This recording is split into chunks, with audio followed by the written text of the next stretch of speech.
Buenas tardes, muchas gracias por la invitación. Supongo que soy el último por aquello de lo que dicen los italianos, de finire in bellezza, ¿no? Terminar de manera bella antes de la mesa redonda. Por otra parte, juego con ventaja porque esto es mi despacho. Este es el sitio en el que yo trabajo habitualmente, un escenario como este, ¿no? Con lo cual, pues me van a permitir que me mueva con esta facilidad, ¿no? Y desenvoltura. Se trata de hablar de personas. Es posible que sea uno de mis temas favoritos. Hablar de management de personas es hablar de liderazgo, es hablar de gestión de equipos, es hablar de motivación.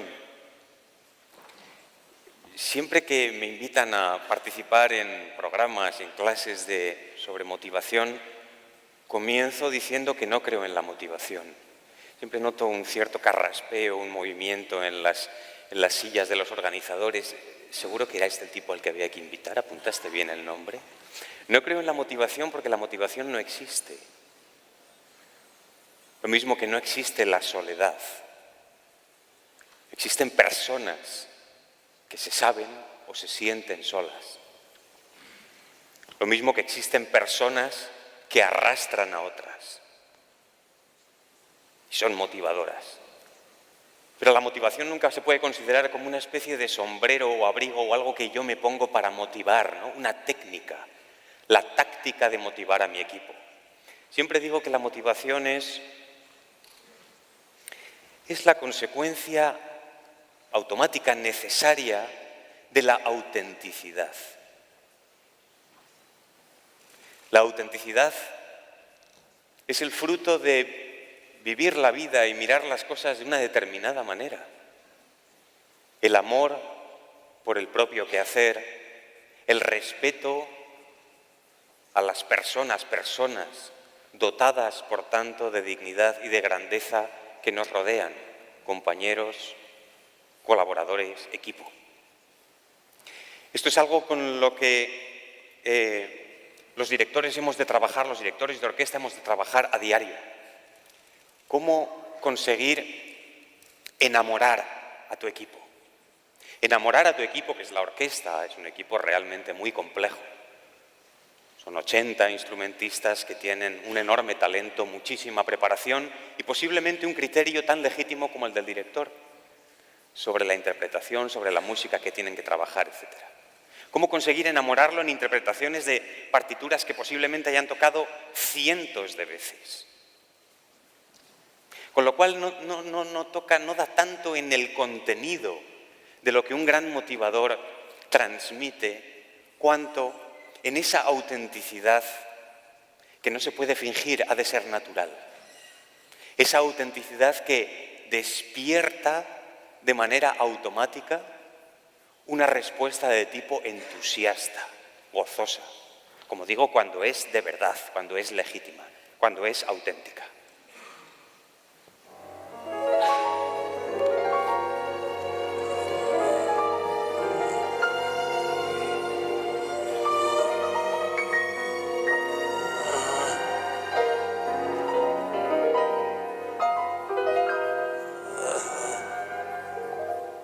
Maybe with your eyes, not so much with your hand. With your eyes, tell contrabass section.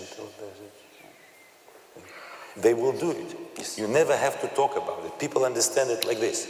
What is inside should go out. Right. I'm not important, and I know it. Play again.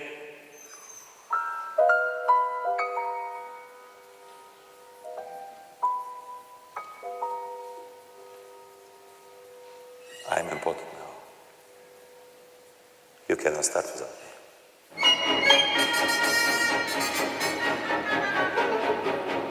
Sometimes conductors are not really needed.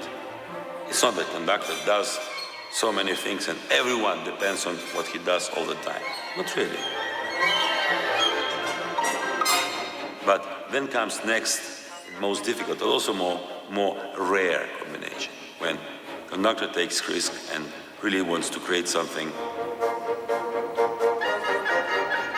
That's a mystery of this professional activity between conductor and orchestra.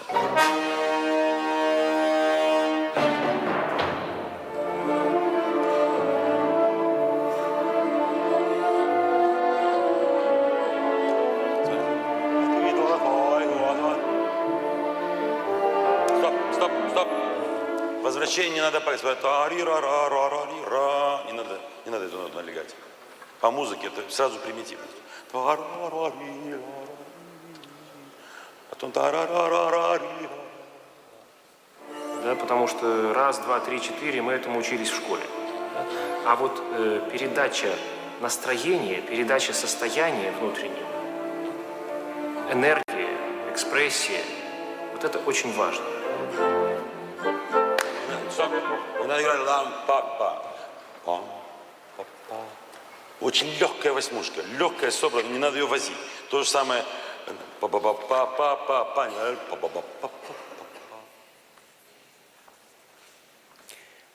Amor por el propio quehacer, decía. Humildad, servicio. Son consecuencias, son unas características que ha de poseer el verdadero líder para poder ejercer esa autoridad, esa auctoritas, que no tiene que ver con la violencia, con convencer, sino más bien con persuadir delante de ese grupo que le ha tocado en suerte conducir. Por eso, el director de orquesta pasa por ser uno de los paradigmas de líder. Sin embargo, hay muchísimas cuestiones que vamos a ver en esta breve ponencia de hoy que son aplicables a cualquier tipo de ejercicio del liderazgo, sea un profesor de instituto, un directivo de una compañía o un padre o una madre. En el fondo, la autenticidad es la autenticidad. Vivir de una determinada manera, mirar al mundo y mirar a las personas que nos rodean, como decía antes, de una determinada manera. Nuestro ilustre gaditano Manuel de Falla decía: estoy convencido de que la música se aprende pero no se enseña. Qué importante es esto. ¿Por qué? Porque en las escuelas de música, en los conservatorios, nosotros recibimos el ABC, digamos lo que constituye pues esa serie de conocimientos, ese background, el bagaje con el que nosotros trabajamos, criterio interpretativo, estilístico, etc. Muy bien, eso es muy importante, pero lo que distingue a un director de orquesta, a un intérprete extraordinario, de uno vulgar o de uno negligente, es precisamente eso que no se enseña en ninguna escuela. Podríamos describirlo algo así como el peso interior. El peso interior. El intérprete de valía, el director de orquesta dotado, ha de ser un auténtico virtuoso en ese dificilísimo equilibrio entre la exigencia y la comprensión. Ha de conocer perfectamente a su equipo, a cada uno de los miembros de su equipo, para poder extraer de ellos lo mejor, de cada uno y de ese organismo que forman, que no se puede reducir al mero agregado de los sumandos. Hay un plus.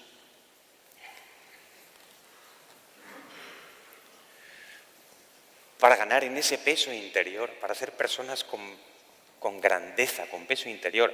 El gran Bruno Walter decía que la interpretación musical se podía describir con esta sencilla idea, ¿no? Tener grandeza para transmitir grandeza. ¿Cómo se consigue esa grandeza? Ya hemos visto que no se enseña en ninguna escuela de negocios, en ningún conservatorio, ni escuela de música, ni universidad. En la escuela de la vida, viviendo de una determinada manera. Por supuesto, una extraordinaria preparación técnica. Eso es imprescindible.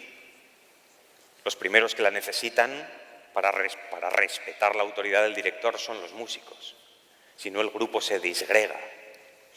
Pero también don de gentes, conocimiento en profundidad del corazón humano, conocimiento en profundidad del corazón humano. Los anhelos, las necesidades, las diversísimas circunstancias por las que pueda pasar una persona. Conocerlo en profundidad, que nos sea cercano. peso interior, equilibrio entre comprensión y exigencia, lo que decíamos, seguridad en uno mismo y humildad. Eso es absolutamente clave.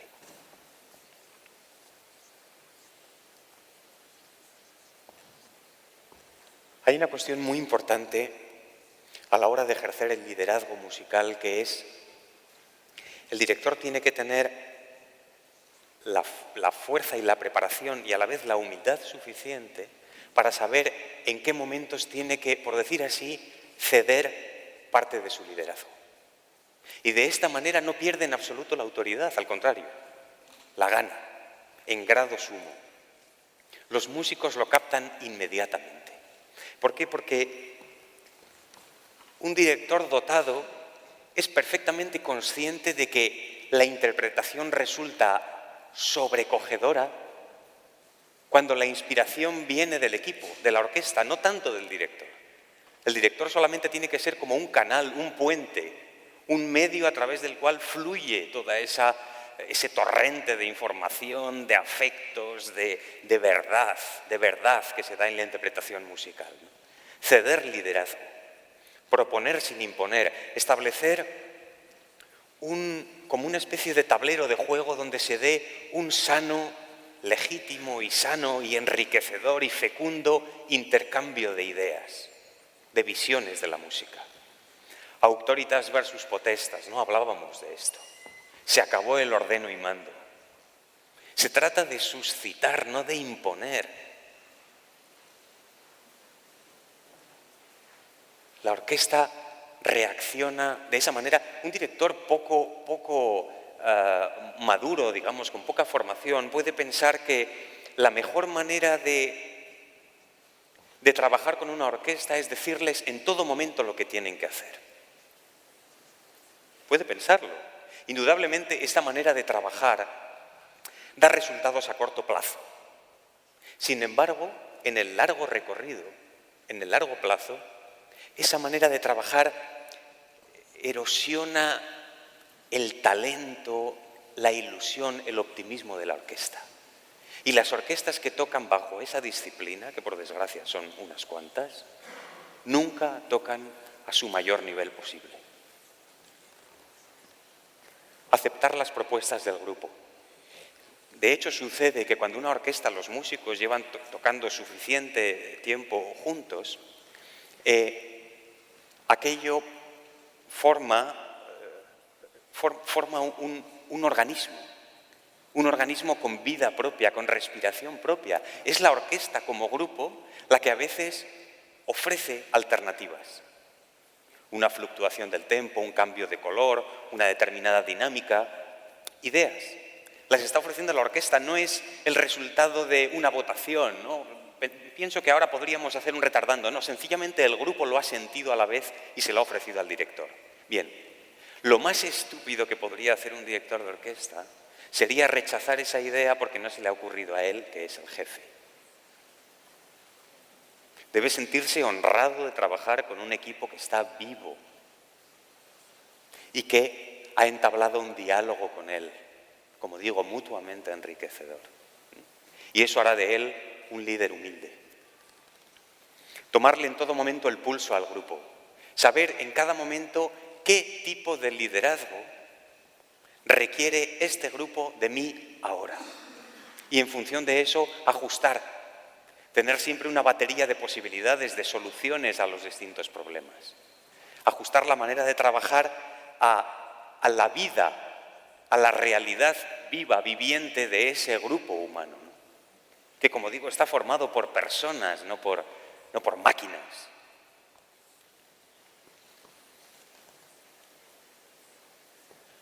Volvemos al tema de la autenticidad.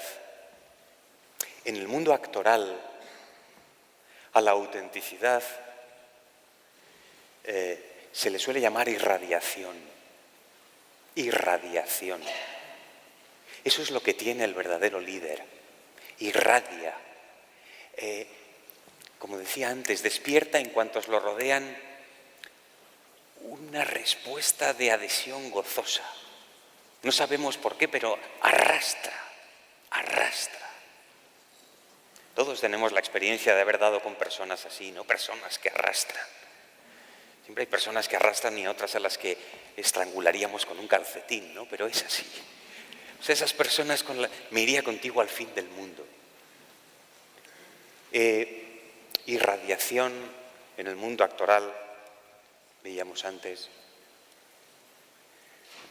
Motivación, invitar a otros a participar de tu visión. Invitar a otros a participar de tu visión. Es un detalle muy pequeño, pero yo cuando dirijo, por ejemplo, nunca doy una entrada señalando al músico con el dedo, sino que extiendo la mano para invitarle a que entre. Como digo, es un detalle nimio, pero digamos, si yo señalo con el dedo de esa primera manera, me estoy convirtiendo en una especie de tirano.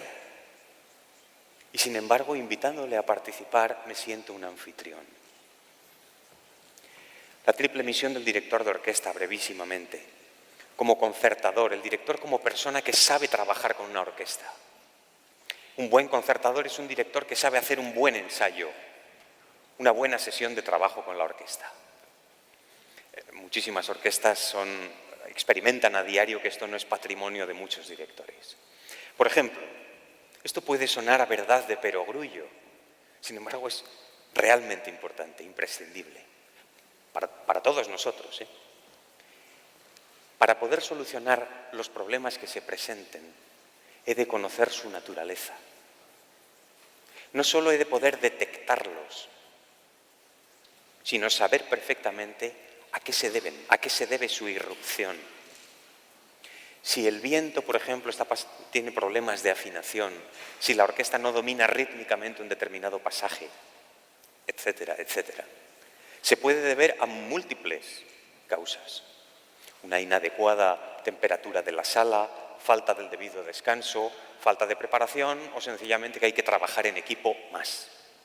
Conocer la naturaleza de los problemas es clave para solucionarlos, porque si no, los ensayos, las sesiones de trabajo serán menos provechosas o sencillamente inútiles. Por ejemplo, saber distinguir netamente entre esos problemas que los músicos pueden resolver por sí mismos y los que requieren trabajo en equipo. Eso ahorra muchísimo tiempo. El director ha de ser también un gran inspirador. Y aquí yo suelo poner en práctica una cosa que aprendí hace años, que es destacar la labor de aquellos músicos que hacen papeles menos relevantes. Quizás sea sabido de ustedes que el papel de violines segundos en una orquesta siempre es mucho menos importante que el de primeros. Sin embargo, el gran director alemán Hermann Scherchen siempre se fijaba en la sección de violines segundos para determinar la calidad de una orquesta, ¿no? Como se suele decir, la cadena se rompe siempre por el eslabón más débil. Este es el que hay que cuidar. No es un ejercicio de demagogia. No, es que sencillamente sin esos papeles menos brillantes, los solistas no podrían destacar. No podría tener lugar una interpretación grande, profunda. Por último, el director como guía, iniciador y mantenedor, por decir así, del arco dramático, de lo que los anglosajones llaman el flow, ¿no? Esto es lo que vemos de los directores en los conciertos, pero obedece solamente a un porcentaje mínimo de su trabajo con el equipo. Es un ejercicio híbrido de control e inspiración que requiere una enorme concentración. Bien, hay dos casos en la historia de la música que ofrecen claves para profundizar un poco en estas ideas que les estoy transmitiendo y me gustaría brevísimamente analizarlos, ¿no? Se trata de los dos diferentes ejemplos de liderazgo musical con el mismo grupo, con la Filarmónica de Berlín. A la muerte del dictatorial Herbert von Karajan, que estuvo al frente de la formación berlinesa durante casi 40 años, le sucedió en el puesto el gentiluomo milanés Claudio Abbado. Por supuesto, se trata de dos extraordinarios intérpretes, no cabe duda al respecto. Sin embargo, sus modelos de liderazgo con el mismo grupo son exactamente los opuestos. Karajan, dictatorial, quiero que hagan esto así. Cerraba los ojos porque decía que los rostros de los instrumentistas le distraían de la música. No parece esta la manera más inspiradora y motivadora de conducir un grupo. Él decía, si ayudas a los músicos en los ensayos, tendrás que hacerlo en el concierto y esto no debe ser así. Si, por ejemplo, les das coraje y les dices, muy bien muchachos, lo habéis hecho muy bien, se harán perezosos. Nein, na bitte nicht da drüben sind das ist wie eine kleine Welle, die da reinkommt, aber nicht entzücken alle Oberlehrer, das genau nach eins.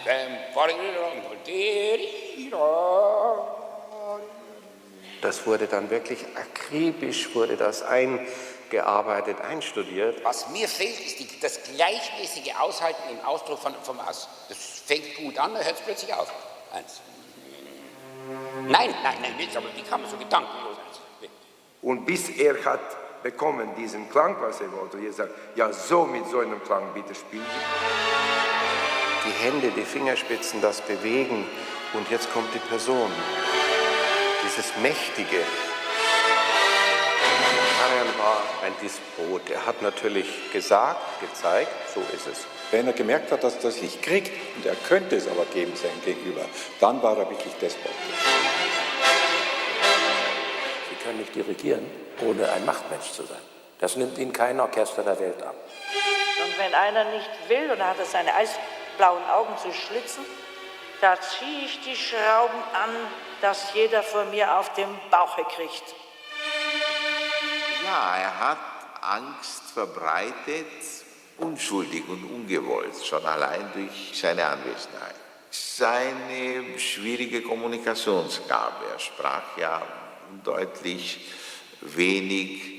Ich spieße mal, dann können Sie es sagen, bitte. Unverständlich, aber man hat ja nie getraut zu sagen, was haben Sie gesagt. Vielleicht eine kleine Krise in den 13 Jahren, die sich um einen dritten Satz eines virtuosen Konzertes drehte, das ich partout schneller spielen wollte. He said to me, too fast. Und da kam die Gundula Janowitz zu mir und sagte, Christa, das Benediktus, das kann man nicht singen, das ist zu langsam, das ist viel zu langsam. Du musst hingehen, du musst es sagen. I, being a 17-year-old lad, was not in a position to say no.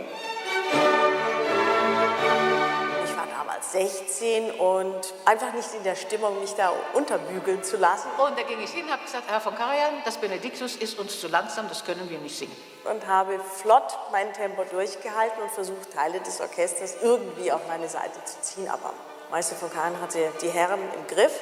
Everywhere in the concerto, my tempi were too fast for his taste.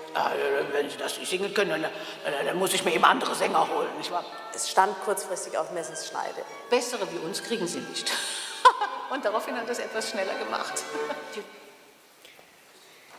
En 1989, como decía, tras la muerte de Karajan, asume la titularidad Claudia Abbado, después de muchos años trabajando en Londres con la London Symphony, en Milán, en La Scala. El director milanés se encuentra a ese grupo en estado de shock. Y poco a poco, con mucha dificultad al comienzo, pero se va ganando la cercanía, siempre con autoridad, pero la amistad incluso de sus músicos, de sus colaboradores, con ese liderazgo amable, abierto al diálogo y por lo tanto fecundo, ¿no? Como dice ahora en el vídeo que vamos a ver también Mark Templeton, el trombón, dice, sencillamente disfruta con lo que hace. Pienso que esta es la clave de un liderazgo ejercido así de manera eminente y fecunda.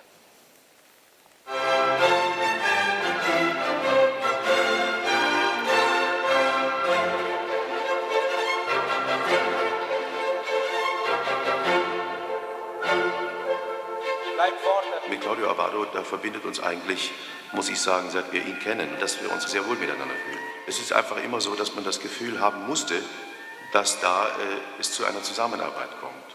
Zusammenarbeit heißt eigentlich, dass jeder an Verantwortung gewinnt und auch trägt. Und ich glaube, dass die Dirigenten der alten, also der verstorbenen Generation, so grundsätzlich nicht dachten. Also man hat sicher jetzt nicht im Vornherein gedacht, also wir wollen jetzt das und jetzt wollen wir das und jetzt wollen wir das und da ist er genau der richtige Typ dafür. Sondern es war mehr eine Suche, wer kann dem Orchester tatsächlich vielleicht eine neue Richtung geben. Es ist zweifellos so, Repertoire, was viele, viele Jahre bei einem Dirigenten gewesen ist, wie besonders im Falle Karajan über 35, 38 Jahre lang und dort eine ganz festgelegte Interpretationsweise hatte, dass dort eine neue Konzeption zunächst einmal Irritationen hervorruft. Das beginnt beim anderen Tempo, das geht über Fragen wie Phrasierung, Artikulation und dergleichen Dinge. Aber wir haben schon in Berlin gespielt, ne? Aber es ist wirklich eine Stärke von Claudio Abbado, dass er auf solche Konflikte sich gar nicht einlässt. Er versucht immer wieder zu überzeugen durch das, was er tut und durch die Art, wie er es tut. Das ist einfach. C, 2 Takte fortissimo. Primo Momento, dann der dritte Takt mit diminuendo. C, direkt C.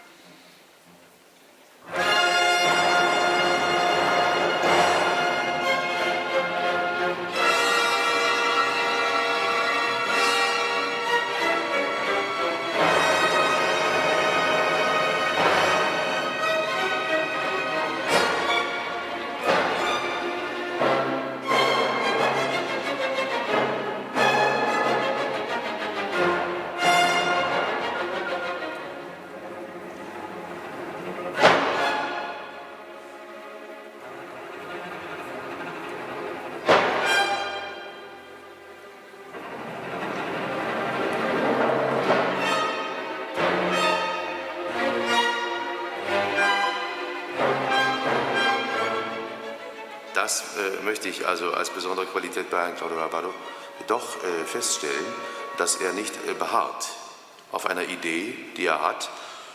Sollte es vorkommen, dass jemand mit einer besseren kommt, er lädt herzlich ein, die auch mitzuteilen und ist bereit, darüber zu diskutieren. Natürlich zu Reibungen kann es zu wirklichen Kriegen, könnte es eigentlich nur führen, wenn auf einer dieser beiden Seiten Unverständnis herrscht. Wir machen natürlich auch Fehler, ne? Jeder macht Fehler.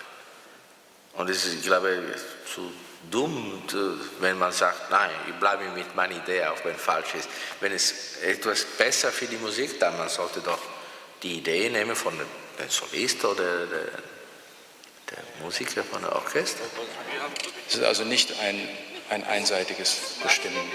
Und das ist eigentlich auch eher die Art und Weise, wie Abbado mit dem Orchester arbeitet, nämlich mit dem Orchester und aufnimmt und gibt. Demokratie ist in dem Sinne natürlich bis zu gewissem Grad in einem Arbeitsprozess möglich. Wie gesagt, man probiert ein paar Sachen aus, aber letztendlich muss natürlich eine Entscheidung fallen. Und diese Entscheidung kann man natürlich nicht demokratisch treffen. Die Entscheidungen bei ihm fallen selten als Entscheidung, wie man das gewöhnt ist, mit der Aussage, so machen wir das. Sie fallen eigentlich immer mit dem Satz, der bei uns schon ein geflügeltes Wort ist, wäre schön, wäre besser. Also das heißt, mit Richtungen, die er sozusagen folgt. He is the boss, but to the musicians in the orchestra, he's Claudio. He doesn't like people calling him maestro. And since I met him for the first time in 1996, in the Gustav Mahler Jugendorchester. But the one thing I was surprised about was how relaxed he was, how friendly he was, how nice he was. He's not a prima donna. He seems to have no ego, and he just seems to enjoy everything he does.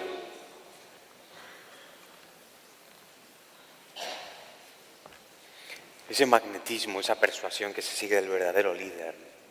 Los músicos no deberían tocar bajo mi dirección, sino conmigo. Ese es el testimonio de Carlo Maria Giulini cuando conoció al gran Bruno Walter, del que he hablado con anterioridad. Una persona que tenía una profundidad, una riqueza espiritual interior tan grande como su preparación. Discípulo y albacea de Gustav Mahler. Y cuando vi cómo trabajaba con la orquesta, desde entonces yo siempre intento hacer eso mismo. No tocan bajo mis órdenes, hacemos música juntos. El director forma parte del equipo. Su misión consiste en consolidarlos, en unirlos, en generar ese estado de cosas que hace posible una gran interpretación. Naturalmente esto lleva de la mano el concepto del servant leadership de que escribe Greenleaf, como solamente prevalecerán esas instituciones cuyos líderes hayan sido probados como verdaderos servidores. desarrollo de la inteligencia emocional y espiritual. Hay una frase muy interesante y pienso que muy cierta, ¿no?, que recoge Daniel Goleman en su bestseller La inteligencia emocional, cuando dice: el CEO de una empresa es contratado por su inteligencia, su coeficiente intelectual y por su experiencia comercial. Y añade: y es despedido por su falta de inteligencia emocional.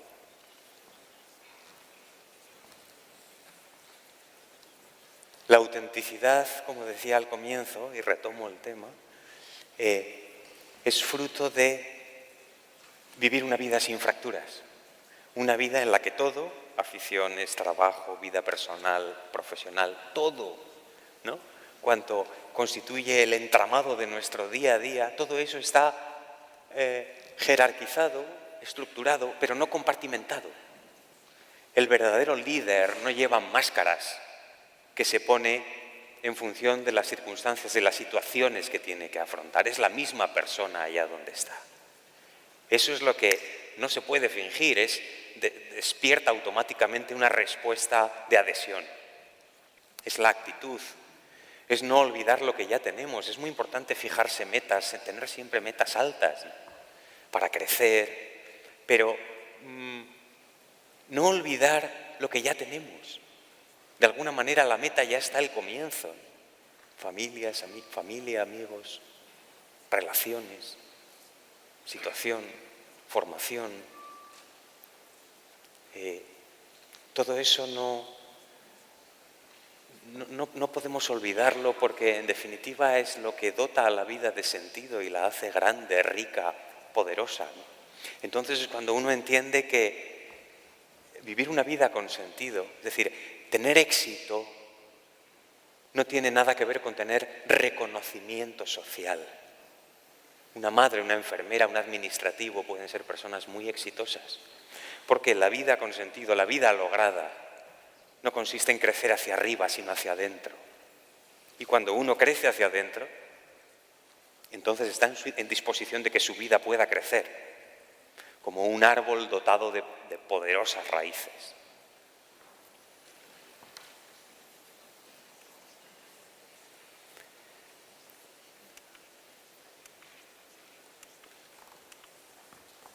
El arte de la superación, proyecto personal y familiar, todo esto que veíamos, actitud optimista, no a la rutina. Muchas veces es mucho más enriquecedor a todos los niveles para un director trabajar con una orquesta menos prestigiosa, pero que no está aquejada por el virus de la rutina.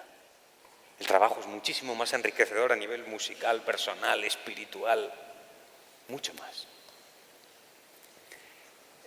Integrarlo en el proyecto personal y familiar.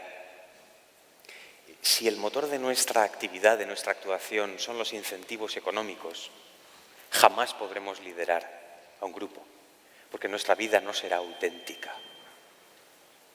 Hay incentivos que tienen que ser mucho más poderosos que los económicos. En una ocasión, una periodista norteamericana entrevistaba a la Madre Teresa de Calcuta. Esta le estaba contando la labor que desarrollaban en las leproserías de la India con enfermos de lepra, de sida, etc. Y el testimonio era verdaderamente duro. Tan es así que la periodista en un momento determinado dijo: yo no haría eso ni por $1.000.000. La Madre Teresa dijo: yo tampoco.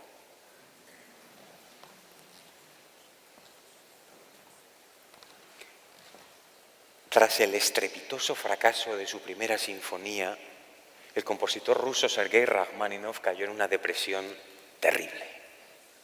Estuvo varios años sin escribir una sola nota. Sin embargo, y gracias a la ayuda de su amigo médico Nikolai Dahl, se puso manos a la obra para salir de ese bache en el que se encontraba.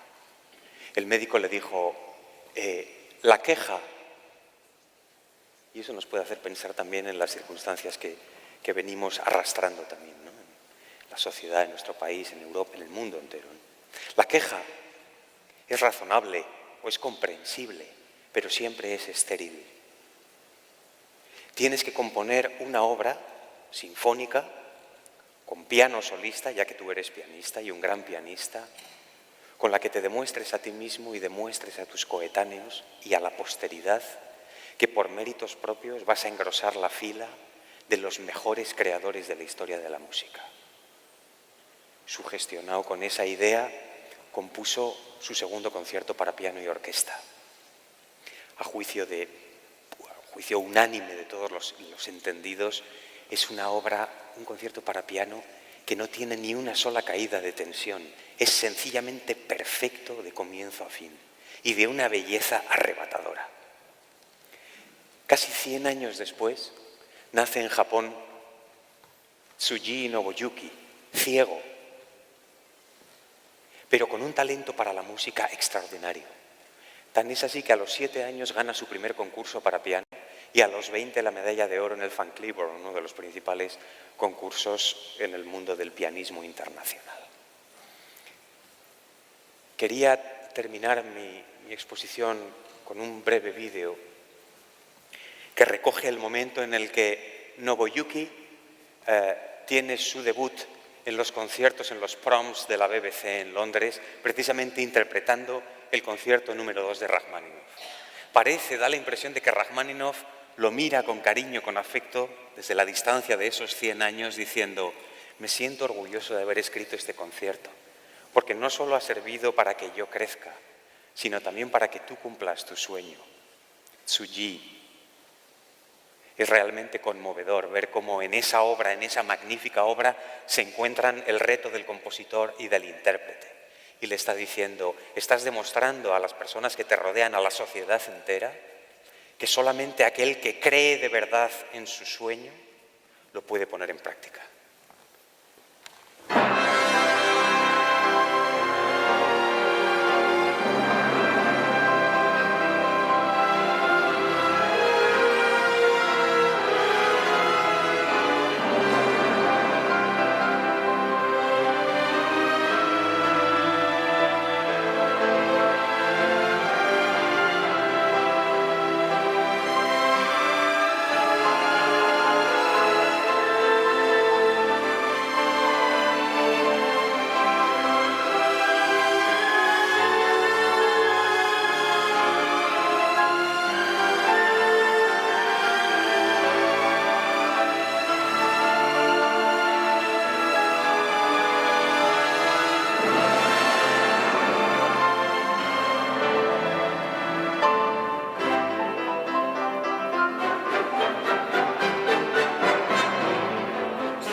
Decía Gustav Mahler: lo mejor de la música es lo que se encuentra detrás de las notas.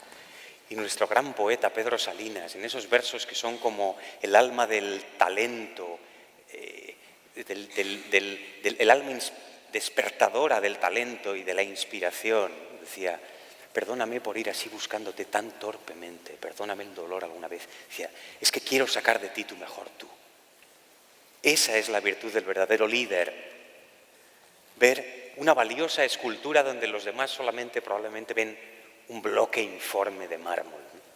Así veremos a nuestro alrededor personas dotadas de dignidad y grandeza, no subalternos, no compañeros. Pienso que el principal quehacer de nuestras vidas, faceta profesional, personal, en nuestras relaciones, incluso en el cultivo de nuestras aficiones, consiste en una realidad que no me canso de repetir, y es: cada uno de nosotros somos seres únicos, irrepetibles. Cada uno es inintercambiable y, por lo tanto, capaz de amar y digno de ser amado. Muchas gracias.